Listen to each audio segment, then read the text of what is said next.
اعوذ باللہ من الشیطان الرجیم بسم اللہ الرحمن الرحیم۔ شروع اللہ کے پاک نام سے جو بڑا مہربان اور نہایت رحم کرنے والا ہے۔ سرور کونین صلی اللہ علیہ وآلہ وسلم کے پیارے غلاموں، السلام علیکم۔ سامعین محترم، ماہ ربیع الاول کے مقدس مہینے میں حضور علیہ الصلوۃ والسلام کی ولادت باسعادت پر ایک بہت ہی دلچسپ اور عمدہ ویڈیو آپ سے التماس ہے کہ ویڈیو کو آخر تک مکمل ملاحظہ کریں اور اپنے دوستوں اور رشتہ داروں کے ساتھ اس مقدس عنوان کو لازمی شیئر کریں۔ اللہ تعالیٰ کے آخری رسول اور ہمارے پیارے نبی حضرت محمد مصطفیٰ صلی اللہ علیہ وآلہ وسلم 12 ربیع الاول بروز پیر کو اس دنیا میں تشریف لائے۔ عبداللہ بن عمرو بن عاص سے مروی ہے کہ حضور علیہ الصلوۃ والسلام کی ولادت باسعادت صبح صادق کے طلوع کے وقت ہوئی۔ ہمیں یہ بھی جاننا چاہیے کہ جمہور اہل سیر اور ارباب تواریخ کا اس پر اتفاق ہے کہ رسول اکرم صلی اللہ علیہ وسلم کی ولادت مبارک عام الفیل واقعے کے 40 یا 55 دن کے بعد ہوئی۔ تاریخ عالم میں یہ وہ نرالا اور عظمت والا دن ہے کہ اسی روز عالم ہستی کے ایجاد کا باعث، گردش لیل و نہار کا مطلوب، خلق آدم کا رمز، کشتی نوح کی حفاظت کا راز، بانی کعبہ کی دعا، ابن مریم کی بشارت کا ظہور ہوا۔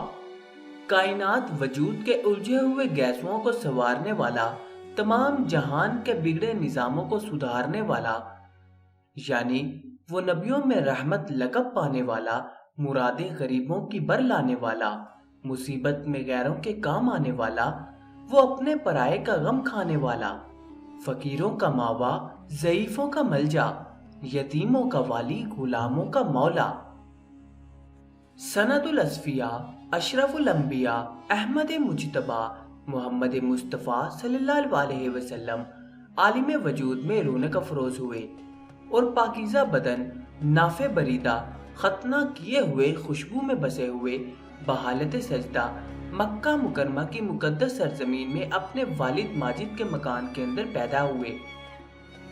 باپ کہاں تھے جو بلائے جاتے اور اپنے نونہال کو دیکھ کر نہال ہوتے؟ وہ تو پہلے ہی وفات پا چکے تھے۔ دادا بلائے گئے جو اس وقت طواف کعبہ میں مشغول تھے۔ یہ خوشخبری سن کر دادا عبد المطلب خوش حرم کعبہ سے اپنے گھر آئے اور والہانہ جوش محبت میں اپنے پوتے کو کلیجے سے لگا لیا۔ پھر کعبہ میں لے جا کر خیر و برکت کی دعا مانگی اور محمد نام رکھا۔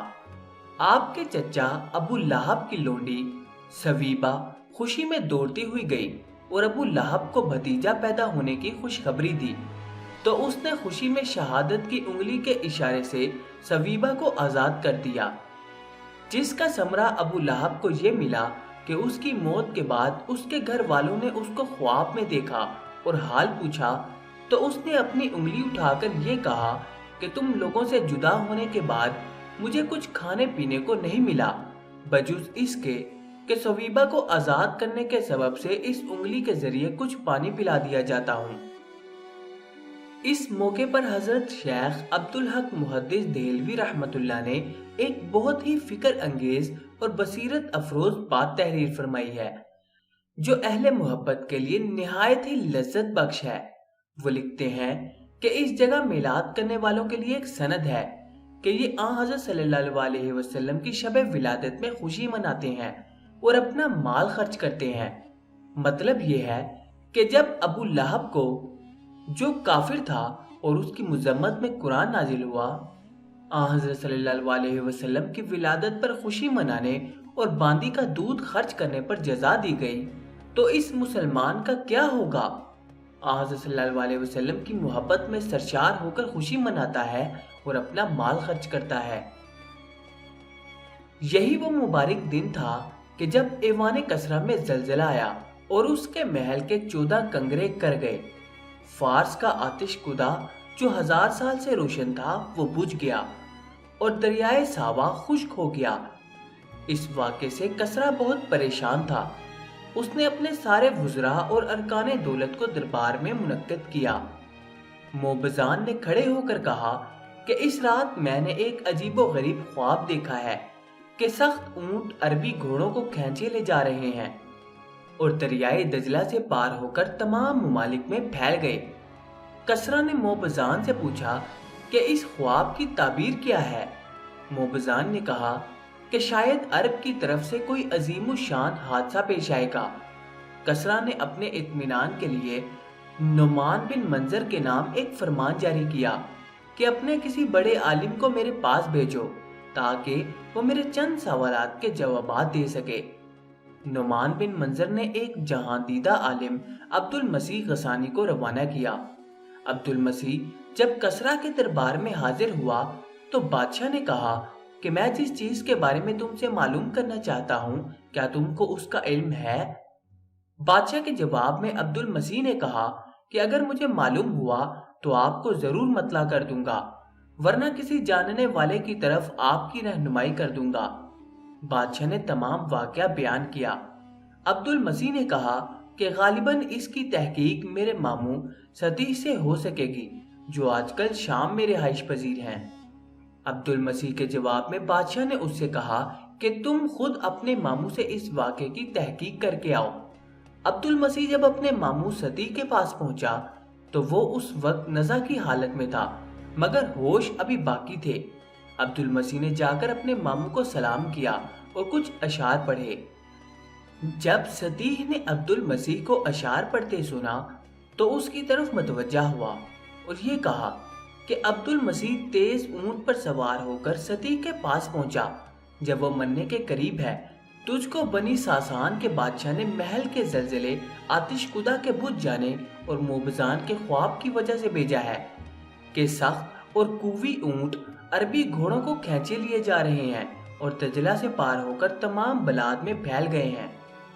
اے عبد المسیح خوب سن لے کہ جب کلام الہی کی تلاوت کثرت سے ہونے لگے، صاحب عصا ظاہر ہو، وادی سماوا رواں ہو جائے، دریائے سادہ خشک ہو جائے اور فارس کی آگ بجھ جائے تو سطیح کے لیے شام شام نہ رہے گی۔ بنی ساسان کے چند مرد اور چند عورتیں بقدر کنگروؤں کی بادشاہت کریں گے اور جو شے آنے والی ہے وہ گویا آ گئی ہے۔ عبد المسیح واپس آیا اور کسرا سے یہ تمام ماجرا بیان کیا۔ کسرا نے سن کر کہا کہ 14 سلطنتوں کے گزرنے کے لیے ایک زمانہ چاہیے، لیکن زمانے کو گزرتے کیا دیر لگتی ہے؟ 10 سلطنتیں تو 4 ہی سال میں ختم ہو گئیں اور باقی 4 سلطنتیں حضرت عثمان غنی رضی اللہ عنہ کے زمانے خلافت میں ختم ہوئیں۔ حضور صلی اللہ علیہ وسلم کے والد کا سامان تجارت۔ حجاز کا یہ مشہور شہر مشرق میں جبل ابو قبیس اور مغرب میں جبل قیقان، 2 بڑے بڑے پہاڑوں کے درمیان واقع ہے اور اس کے چاروں طرف چھوٹی چھوٹی پہاڑیوں اور ریتلے میدانوں کا سلسلہ دور دور تک چلا گیا ہے۔ اسی شہر میں حضور شہنشاہ کونین صلی اللہ علیہ وسلم کی ولادت باسعادت ہوئی۔ آپ لوگ جانتے ہی ہوں گے کہ مکہ کی سرزمین کی وسعت تقریباً 2 کلومیٹر مربع تھی اور یہاں پر ایک درخت بھی موجود نہیں تھا۔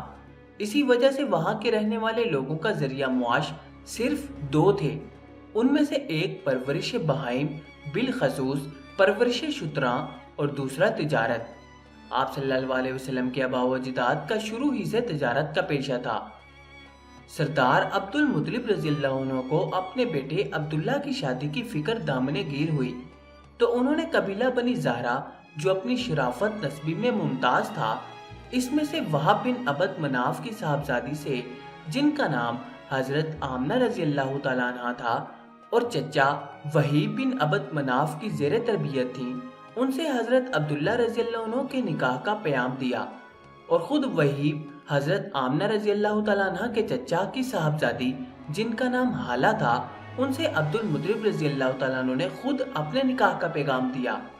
ایک ہی مجلس میں دونوں نکاح پڑھے گئے۔ حضرت حمزہ رضی اللہ عنہ انہی کے وطن سے ہیں جو رشتے میں حضور صلی اللہ علیہ وسلم کے چچا بھی ہیں اور رضائی بھائی بھی۔ آپ صلی اللہ علیہ وسلم کے والد ماجد کا نکاح جب آپ صلی اللہ علیہ وسلم کے دادا عبد المطلب رضی اللہ عنہ نے حضرت آمنہ رضی اللہ تعالیٰ عنہ سے کروا دیا تو آپ بغرض تجارت قافلے کے ساتھ شام تشریف لے گئے۔ راستے میں بیماری کی وجہ سے مدینہ منورہ ٹھہر گئے۔ قافلہ جب واپس مکہ پہنچا تو عبد المطلب رضی اللہ عنہ نے دریافت کیا کہ عبداللہ کہاں رہ گئے؟ قافلے والوں نے کہا کہ بیماری کی وجہ سے اپنے ننیال بنی نجار میں مدینہ ٹھہر گئے۔ عبد المطلب نے فوراً ہی اپنے بڑے فرزند حارث کو مدینے روانہ کیا۔ مدینے پہنچ کر معلوم ہوا کہ حضرت عبداللہ کا انتقال ہو چکا۔ 1 ماہ بیمار رہے اور انتقال کے بعد مدینہ منورہ ہی میں نابغہ کے مکان میں مدفون ہوئے۔ حارث نے واپس ہو کر عبد المطلب اور خویش و اقارب کو اس حادثہ فاجعہ کی اطلاع دی، جس سے سب کو سخت صدمہ اور ملال ہوا۔ عقیس بن مخرمہ سے مروی ہے کہ نبی اکرم صلی اللہ علیہ وسلم ہنوز بطن مادر ہی میں تھے کہ حضرت عبداللہ رضی اللہ عنہ کا انتقال ہو گیا۔ وفات کے وقت حضرت عبداللہ کی عمر علی الاختلاف 18، 25، 28 یا 30 سال کی تھی۔ حافظ علائی اور اسقلانی فرماتے ہیں کہ صحیح یہی ہے کہ وفات کے وقت 18 سال کا سن تھا، اور علامہ سیوطی رحمۃ اللہ نے بھی اسی کو ترجیح دی ہے۔ عام طور پر کتابوں میں ہمیں اس بات کا ذکر ملتا ہے کہ حضرت عبداللہ رضی اللہ عنہ سامان تجارت لے کر مکہ سے شام کی طرف گئے اور وہاں سے سامان تجارت کی خرید و فروخت کے بعد واپسی پر مدینہ ٹھہرے اور اپنی بیماری کی وجہ سے وہیں فوت ہو گئے۔ لیکن اب سوال یہ پیدا ہوتا ہے کہ وہ تجارت کے لیے کیا خالی ہاتھ گئے تھے اور وہاں سے کیا واپس خالی ہاتھ آ رہے تھے؟ اس سلسلے میں تمام کتابیں خاموش ہیں کہ وہ مال تجارت کہاں گیا جو وہ اپنے ساتھ لے کر گئے تھے۔ عام طور پر ہمیں حضور پاک صلی اللہ علیہ وسلم کی سیرت کی کتابوں میں یہی بات ملتی ہے کہ حضور اکرم صلی اللہ علیہ وسلم کے والد ماجد حضرت عبداللہ رضی اللہ عنہ بن عبد المطلب اپنے انتقال کے وقت 5 اونٹ، چند بکریاں اور 1 باندی جن کا نام برکہ اور کنیت ام ایمن تھا کو ترکے میں چھوڑا تھا۔ فتح نیاز بودی اسد الغابہ اور صحیح مسلم کے حوالے سے لکھتے ہیں کہ ام ایمن حضرت عبداللہ رضی اللہ عنہ کی کنیزوں میں تھیں۔ اصل بات یہ ہے کہ حضور صلی اللہ علیہ وسلم کے والد گرامی حضرت عبداللہ رضی اللہ عنہ نہ تو غریب تھے اور نہ ہی کسی غریب اور معمولی شخص کے بیٹے تھے۔ وہ مکہ کے سردار حضرت عبد المطلب کے بیٹے تھے، اس لیے انہوں نے بہت کچھ چھوڑا۔ اپنی میراث میں ایک مکان بھی چھوڑا جس میں حضرت محمد صلی اللہ علیہ وسلم کی ولادت باسعادت ہوئی۔ یہ مکان مکہ مکرمہ میں سرائے محمد یوسف کے نام سے مشہور تھا۔ جب حضور علیہ الصلوۃ والسلام بنی سعد سے واپس آئے تو اپنی والدہ ماجدہ حضرت آمنہ رضی اللہ تعالیٰ عنہ کے ساتھ اسی مکان میں رہنے لگے۔ حضور اکرم صلی اللہ علیہ وسلم کے والد ماجد حضرت عبداللہ رضی اللہ عنہ کی میراث میں ہمیں چاندی اور تلوار کا ذکر بھی ملتا ہے۔